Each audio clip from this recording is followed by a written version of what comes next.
मैं आदरणीय हमारे अधिनेत्री, हमारे नेशनल प्रेसिडेंट बहन जी कुमारी मायावती जी को अपना ख्यालत को, अपना संदेश, कीमती वाला संदेश यहाँ के जनता को देने के लिए मैं आज बहन जी कुमारी मायावती जी को निवेदन कर रहा हूँ। चुनावी जनसभा में इकट्ठा हुए बीएसपी के सभी छोटे बड़े पदाधिकारी एवं कार्यकर्तागण, आज आप लोग यहाँ अपने तेलंगाना स्टेट में विधानसभा के लिए हो रहे आम चुनाव में अपनी पार्टी के उम्मीदवारों के समर्थन में व खासकर यहाँ के स्थानीय जो उम्मीदवार है उनके समर्थन में और इनके साथ साथ पार्टी के प्रदेश अध्यक्ष डॉक्टर आर.एस. परवीन कुमार, जो काबिल, ईमानदार, मिशनरी व निष्ठावान भी हैं, ये भी चुनाव लड़ रहे हैं और इनको आप लोग अपना मुख्यमंत्री बनाने के खास उद्देश्य के साथ ही मुझे सुनने के लिए यहाँ भारी संख्या में इकट्ठा हुए हैं। तो उसके लिए मैं आप सभी लोगों का हार्दिक दिल से आभार प्रकट करती हूँ। हालांकि इनकी कामयाबी के लिए यहाँ के स्थानीय कोऑर्डिनेटर व नेताओं के साथ साथ केंद्रीय स्टेट कोऑर्डिनेटर एवं राज्यसभा सांसद श्री रामजी गौतम भी पूरे जी जान से लगे हैं। इनके भी मैं बहुत बहुत आभारी हूँ। और अब मैं यहाँ हो रहे विधानसभा चुनाव में ये कहना चाहूँगी कि हमारी पार्टी ये चुनाव आपके तेलंगाना स्टेट की अधिकांश विधानसभा की सीटों पर अकेले अपने बलबूते पर ही पूरी तैयारी व दमदारी के साथ ये चुनाव लड़ रही है। अर्थात हमारी पार्टी ने इस चुनाव में यहाँ किसी भी पार्टी के साथ किसी भी प्रकार का कोई भी चुनावी समझौता आदि नहीं किया है। इसके साथ ही हमने बीएसपी से जुड़ने की तादाद को ध्यान में रखकर फिर उसी अनुपात में ही यहाँ सर्व समाज के लोगों को टिकट भी दिए हैं। लेकिन अब मैं आप लोगों का ध्यान यहाँ हो रहे विधानसभा चुनाव में अपनी पार्टी बीएसपी को कामयाब बनाने के लिए कुछ जरूरी बातों की तरफ दिलाना चाहती हूँ। और इस संदर्भ में सबसे पहले मैं आप लोगों को ये कहना चाहूँगी कि अपने देश को आज़ाद हुए व भारतीय संविधान को भी लागू हुए अब यहाँ वर्षों बीत चुके हैं। लेकिन दुख की बात यह है कि इस लंबी अवधि में भी यहाँ सभी विरोधी पार्टियों की रही सरकारों में आपके प्रदेश सहित पूरे देश में भी सर्व समाज में से विशेषकर दलितों, आदिवासियों, पिछड़े वर्गों, मुस्लिम व अन्य धार्मिक अल्पसंख्यकों के साथ साथ गरीबों, मजदूरों, किसानों, व्यापारियों एवं अन्य मेहनतकश लोगों का भी सही से विकास व उत्थान आदि नहीं हो सका है, जिनकी सरकारों की नीतियों व कार्यशैली को अभी ने और ज़्यादा आजमाने की ज़रूरत नहीं है। और इस मामले में खासकर मैं SC, ST व OBC वर्गों के लोगों को ये भी बताना जरूरी समझती हूँ कि इन्हें परम पूज्य बाबा साहब डॉक्टर भीमराव अंबेडकर के कड़े संघर्ष एवं अथक प्रयासों से भारतीय संविधान के तहत मिले कानूनी अधिकारों में से खासकर सरकारी नौकरियों में जो आरक्षण की सुविधा मिली है, तो उसे भी यहाँ शुरू से ही इन वर्गों के प्रति हीन व जातिवादी मानसिकता रखने वाली सभी विरोधी पार्टियों की रही सरकारें प्रभावहीन बनाने में तथा इसे अब धीरे धीरे खत्म करने की भी पूरी कोशिश में लगी हुई है। यही मुख्य वजह है कि देश में आज़ादी के बाद व शुरू में केंद्र व अधिकांश राज्यों में भी काफ़ी लंबे समय तक सत्ता में आसीन रही कांग्रेस पार्टी ने, और अब पिछले कुछ वर्षों से केंद्र एवं काफ़ी राज्यों में भी बीजेपी व अन्य विरोधी पार्टियों की भी रही सरकारों ने इनका ये आरक्षण का कोटा अभी तक भी पूरा नहीं किया है। आपकी यहाँ की जो रीजनल पार्टी की सरकार है तो उसने भी इन वर्गों का आरक्षण का कोटा पूरा नहीं किया है। पदोन्नति में आरक्षण को तो इन्होंने मान्य कोर्ट की आड़ में काफ़ी हद तक खत्म ही कर दिया है, और इस मामले में लगभग यही खराब स्थिति हमें यहाँ आपके तेलंगाना स्टेट में भी देखने के लिए मिल रही है। इसके साथ ही अब इन वर्गों के लोगों को प्राइवेट सेक्टर में आरक्षण दिए जाने की व्यवस्था किए बिना ही केंद्र व राज्यों में भी ज़्यादातर सरकारी कार्य यहाँ प्राइवेट सेक्टर के जरिए देश के अधिकांश बड़े बड़े पूंजीपतियों व धन्ना सेठों को ही दिए जा रहे हैं, जिसके कारण अब पूरे देश में इन वर्गों के लोगों को आरक्षण का बहुत कम ही लाभ मिल पा रहा है, और इससे अब पूरे देश में एससी व एसटी के साथ साथ ओबीसी वर्गों को भी काफ़ी ज़्यादा नुकसान हो रहा है। जबकि ओबीसी वर्गों के लोगों को ये भी मालूम होना चाहिए कि इन्हें मंडल कमीशन की रिपोर्ट के तहत आरक्षण की ये सुविधा केंद्र में कांग्रेस पार्टी की रही सरकार में नहीं मिली है, बल्कि बीएसपी के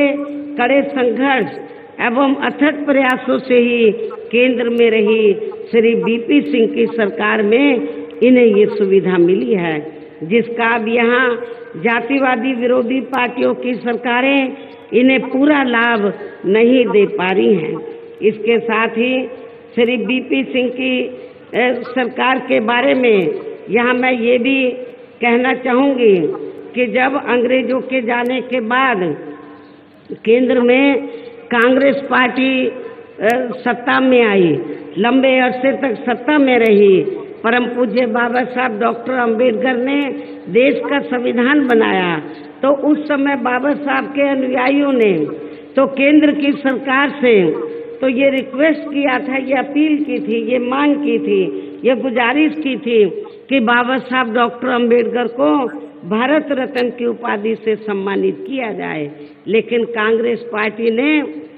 तो बाबा साहब को भारत रत्न की उपाधि से सम्मानित नहीं किया। इसके बाद फिर बीएसपी के अथक प्रयासों से ही श्री बीपी सिंह की सरकार में इन वर्गों के मसीहा परम पूज्य बाबा साहब डॉक्टर भीमराव अंबेडकर को भी यहाँ भारत रत्न की उपाधि से सम्मानित किया गया, जिसके लिए वो हर प्रकार से पात्र भी थे, जो बहुत पहले ही इनको ये सम्मान मिल जाना चाहिए था, जिसके लिए विशेषकर कांग्रेस पार्टी प्रमुख तौर से जिम्मेवार एवं कसूरवार भी है। इससे इन वर्गों के प्रति इस पार्टी की हीन व जातिवादी मानसिकता साफ झलकती है, जिसने फिर इनके कारवां को आगे बढ़ाने वाले व हर मामले में समर्पित व्यक्तित्व मान्यवर श्री कांशीराम जी के देहांत होने पर केंद्र में रही इसी कांग्रेस पार्टी की सरकार के चलते इनके सम्मान में एक दिन का भी राष्ट्रीय शोक कांग्रेस पार्टी की सरकार ने घोषित नहीं किया था, जबकि उस समय केंद्र में कांग्रेस पार्टी पावर में थी। यहाँ मैं इन वर्गों के मामले में ये भी कहना चाहूँगी, केंद्र द्वारा अभी हाल ही में देश की लोकसभा व राज्य विधानसभाओं में महिलाओं को जो 33% आरक्षण देने की व्यवस्था की गई है, तो उसमें एससी, एसटी व ओबीसी वर्गों की महिलाओं को अलग से कुछ भी आरक्षण नहीं दिया गया है। इतना ही नहीं, बल्कि इन वर्गों के लोगों को जुल्म जाति से निजात दिलाने के लिए जो भी अनेकों नियम व कानून आदि बने हैं, तो उन पर भी केंद्र व अधिकांश राज्यों की भी सरकारें सही से अमल नहीं कर पा रही हैं, जिससे अब यहाँ खासकर SC व ST वर्गों के ऊपर शोषण करने वाले लोगों का मनोबल और भी ज़्यादा बढ़ा है।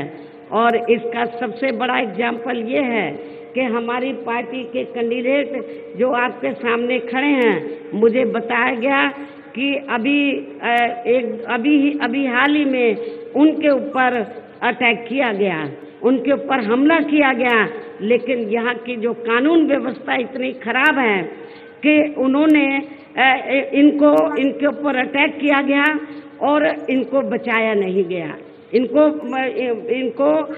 ऊपर हमला किया गया। ये तो इनके साथ में कुछ साथी थे तो उन्होंने इनको बचाया, इनके साथ एक दो और लोग थे, उनके ऊपर भी हमला किया गया जो काफ़ी गंभीर हालत में हैं। यहाँ की स्टेट गवर्नमेंट को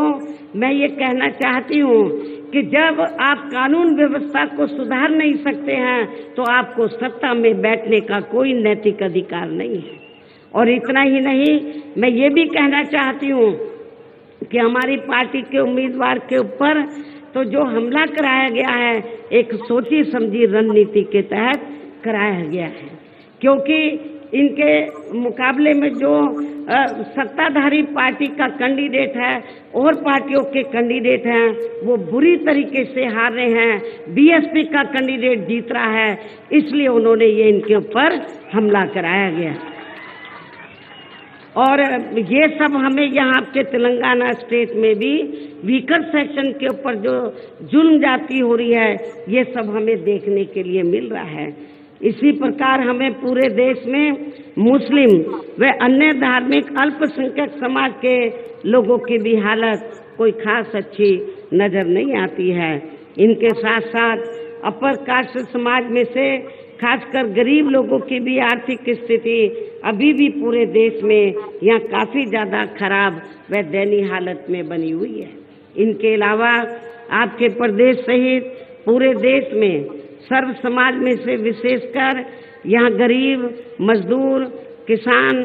कर्मचारी, छोटा व्यापारी एवं अन्य मेहनतकश लोग भी अपनी विभिन्न समस्याओं को लेकर अभी भी हमें काफ़ी ज़्यादा दुखी ही नजर आते हैं। और इनमें से किसान वर्ग तो केंद्र की वर्तमान भाजपा सरकार द्वारा बनाई गई उनकी गलत नीतियों के कारण काफ़ी ज़्यादा परेशान व आंदोलित भी रहा है। लेकिन इन सब की मुख्य वजह हमारी पार्टी केंद्र व आपके तेलंगाना स्टेट में भी यहाँ अब तक की रही सभी सरकारों की जातिवादी, पूंजीवादी व संकीर्ण मानसिकता के तहत बनाई गई उनकी गलत नीतियों एवं गलत कार्य प्रणाली को ही काफ़ी हद तक जिम्मेवार मानकर चलती हैं। और इस मामले में खासकर इनकी गलत आर्थिक नीतियों की वजह से ही आए दिन यहाँ पूरे देश में गरीबी, बेरोजगारी व महंगाई आदि भी काफ़ी ज़्यादा बढ़ रही है। हालांकि इस मामले में शुरू से ही हमारी पार्टी केंद्र व राज्यों की सरकारों से भी हर स्तर पर ऐसी नीति अपनाने की लगातार ये मांग करती आ रही है कि देश में कुछ गिने चुने पूंजीपतियों व धन्ना सेठों का विकास होने की बजाय बल्कि यहाँ गरीब व आम लोगों का ही विकास होना चाहिए। इसके साथ ही अब अपने देश में भ्रष्टाचार भी हर स्तर पर काफ़ी ज़्यादा बढ़ रहा है, जिससे आपका खुद का अपना तेलंगाना स्टेट भी अछूता नहीं रहा है। यहाँ की जो स्टेट गवर्नमेंट है वो करप्ट गवर्नमेंट है, भ्रष्टाचारी सरकार है, तो ये आप लोगों को मालूम है। और इन सब के लिए हमारी पार्टी आज़ादी के बाद से लेकर अभी तक केंद्र व देश के अधिकांश राज्यों में तथा आपके खुद के अपने तेलंगाना स्टेट में भी ज़्यादातर सत्ता यहाँ गलत पार्टियों में से खासकर कांग्रेस, बीजेपी व यहाँ की स्थानीय पार्टियों के हाथों में ही आने को मानकर चलती है। और इन सभी विरोधी पार्टियों को हमारी पार्टी इसलिए भी जिम्मेवार मानकर चलती है क्योंकि आज़ादी के बाद से लेकर अभी तक लगभग ये सभी विरोधी पार्टियां केंद्र व देश के अधिकांश राज्यों में भी ज़्यादातर यहाँ बड़े बड़े पूंजीपतियों व धन्ना सेठों की आर्थिक मदद से ही सत्ता में आती रही हैं। और सत्ता में आ जाने के बाद फिर ये पार्टियां अधिकतर मामलों में अपनी आर्थिक एवं अन्य सभी नीतियां यहाँ जनता की समस्याओं को दूर करने के हिसाब से तैयार नहीं करती हैं, बल्कि देश के उन बड़े बड़े पूंजीपतियों व धन्ना सेठों को ही फायदा पहुंचाने के हिसाब से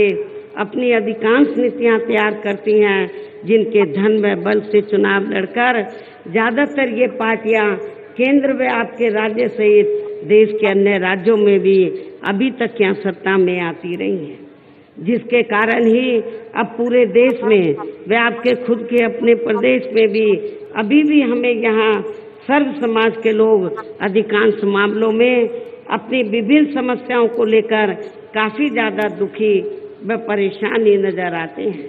जबकि पूरे देश में बीएसपी ही अकेली एक ऐसी पार्टी है जो विरोधी पार्टियों की तरह देश के बड़े बड़े पूंजीपतियों व धन्ना सेठों की आर्थिक मदद से नहीं, बल्कि अपनी पार्टी के ही आम कार्यकर्ताओं की आर्थिक मदद से चुनाव लड़कर यहाँ केंद्र व राज्यों की सत्ता में आना चाहती है, ताकि हमारी पार्टी सत्ता में आने के बाद फिर बिना किसी दबाव के वे आजाद होकर सर्व समाज के लोगों की सभी समस्याओं का समाधान करके उन्हें हर मामले में हर स्तर पर खुशहाल बना सके। और इसी आधार पर चलकर ही आबादी के हिसाब से देश के सबसे बड़े प्रदेश उत्तर प्रदेश में 4 बार हमारी पार्टी ने अपने नेतृत्व में वहाँ सरकार बनाई है। और हमने अपनी हुकूमत के दौरान वहाँ वीकर सेक्शन, खासकर जो वीकर सेक्शन के लोग हैं उनके हितों में अनेकों फैसले लिए हैं, उनको रोटी रोजी के साधन दिए हैं। और इसके साथ ही गरीब भूमिहीन लोगों को खेती करने के लिए उन्हें फ्री सरकारी जमीन भी दी है, जिससे वहाँ लाखों गरीब लोगों को फायदा पहुँचा है। गरीब आवासहीनों को सरकारी खर्चे से पक्के मकान भी बना कर दिए हैं। हमने गरीब व बेरोजगार लोगों को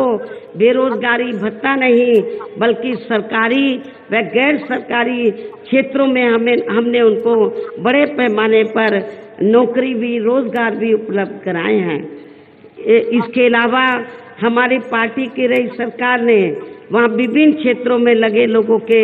हितों में भी अनेकों महत्वपूर्ण व ऐतिहासिक कार्य किए हैं। इसके साथ ही हमने उत्तर प्रदेश में सर्व समाज के लोगों के ऊपर किसी भी प्रकार की कोई जुर्म जाति आदि भी नहीं होने दी है। इतना ही नहीं, बल्कि हमारी पार्टी की रही सरकार ने वहाँ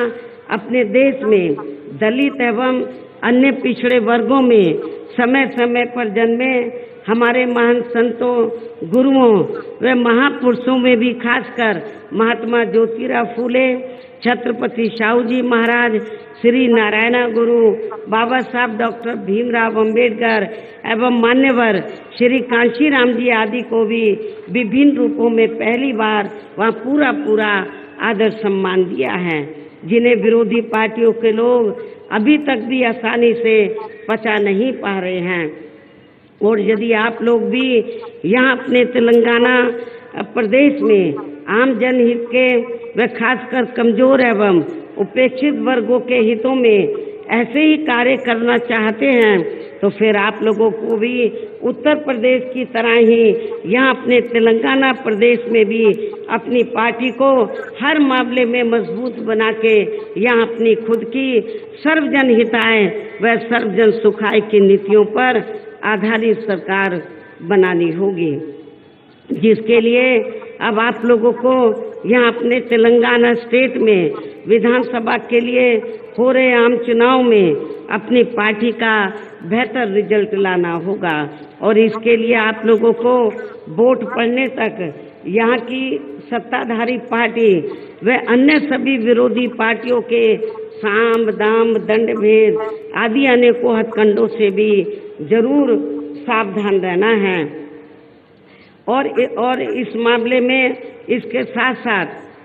आप लोगों को मैं ये भी बताना चाहती हूँ कि हमारी पार्टी तो दूसरी पार्टियों के तरह अब चुनाव में कोई भी चुनावी घोषणा पत्र आदि जारी नहीं करती है। और लेकिन आप लोगों को ये भी मालूम है कि जब चुनाव होता है तो सत्ताधारी पार्टी और विरोधी पार्टियां तो बड़े लुभावने वाले तो अपने चुनावी घोषणा पत्र आदि जारी करती हैं, जिन्हें ये पार्टियां सत्ता में आने के बाद अधिकतर अमल में नहीं लाती हैं, जिस पर से अब जनता का काफी हद तक विश्वास ही उठ गया है। इसलिए हमारी पार्टी किसी भी चुनाव में अपना कोई भी चुनावी घोषणा पत्र आदि जारी नहीं करती है। वैसे भी हमारी पार्टी कहने में बहुत कम बल्कि कार्य करके दिखाने में ही ज़्यादा विश्वास रखती है। अर्थात हमारी पार्टी जो कहती है उसे करके भी दिखाती है। और अब मेरा यही कहना है कि आप लोगों को अपने खुद के व अपने तेलंगाना स्टेट के भी हित में यह अपनी पार्टी बीएसपी की ही सरकार बनाना बहुत जरूरी है। तभी फिर यहाँ के प्रदेश में परम पूज्य बाबा साहब डॉक्टर भीमराव अंबेडकर एवं मान्यवर श्री कांशीराम जी आदि का भी अधूरा रहा सपना जरूर साकार हो सकता है, जिन्होंने कदम कदम पर अनेकों कष्ट झेलकर अपनी पूरी जिंदगी या विशेषकर कमजोर एवं उपेक्षित वर्गों के लोगों को अपने पैरों पर खड़ा करने के लिए समर्पित की है। इसके साथ ही तभी फिर यहाँ अपनी पार्टी के स्टेट अध्यक्ष व हर मामले में कुशल व्यक्तित्व श्री आर एस परवीन कुमार को भी तेलंगाना स्टेट का मुख्यमंत्री बनाया जा सकता है, जिन्होंने अपनी आईपीएस की सरकारी नौकरी से इस्तीफा देकर वे वीआरएस लेकर अब ये पूरे जी जान से अपनी पार्टी को मजबूत बनाने में लगे हैं, जिसे भी खास ध्यान में रखकर अब आप लोगों को श्री आर.एस. परवीन कुमार व पार्टी के यहाँ के जो स्थानीय कैंडिडेट हैं इनको भी अपनी पार्टी के हाथी चुनाव चिन्ह के सामने वाले बटन को दबा के इनको जरूर कामयाब बनाना है। और इसके लिए अब आप लोगों को वोट पड़ने वाले दिन अपने सभी कार्य छोड़कर वे अपने अपने पोलिंग बूथों पर समय से पहुंचकर अपना वोट डालने के लिए जरूर जाना है। और इस मामले में हमारी महिलाएं भी पीछे नहीं रहेंगी, लेडीज भी पीछे नहीं रहेंगी। इसके साथ ही अपनी पार्टी का कोई भी वोट पड़ने से ना रह जाए तो उसका भी आप लोगों को विशेष ध्यान रखना है। इस प्रकार से आप लोगों को अपनी पार्टी को कामयाब बनाने का हर संभव पूरा प्रयास करना है। इसके साथ ही यहाँ मैं ये भी कहना चाहूँगी कि इस चुनाव के बाद मैं आपके स्टेट में व साथ लगे आंध्र प्रदेश में भी खासकर नौजवानों को तैयार करने के लिए पार्टी के नेशनल कोऑर्डिनेटर श्री आकाश आनंद को भी बीच में जरूर भेजती रहूंगी, ताकि आपके इन दोनों राज्यों में पार्टी और भी ज़्यादा मजबूती के साथ आगे बढ़ती रहे। वैसे यहाँ आपके तेलंगाना स्टेट के party president Shri RS. Parveen Kumar भी अपनी पार्टी को मजबूत बनाने में पूरे जी जान से लगे हैं, जिससे अब यहाँ हो रहे विधानसभा आम चुनाव में पहले से बेहतर रिजल्ट आने की भी काफी संभावना है। और मुझे पूरी उम्मीद है कि आपके तेलंगाना में इस बार बहुत ही चौंकाने वाला रिजल्ट आएगा। बहुजन समाज पार्टी के पक्ष में रिजल्ट आएगा, बेहतर रिजल्ट आएगा और आपकी अपनी सरकार बनने की भी पूरी संभावना है। अंत में अब मैं पुनः अपनी पार्टी के इन सभी उम्मीदवारों को जो यहाँ मंच पर मौजूद हैं, अपनी पार्टी के सभी उम्मीदवारों को पार्टी का चुनाव चिन्ह जो हाथी है, हाथी चुनाव चिन्ह के सामने वाले बटन को दबाकर इनको मैं जिताने की, कामयाब बनाने की पुरजोर अपील करते हुए अपनी बात यही समाप्त करती हूँ। जय भीम, जय भारत।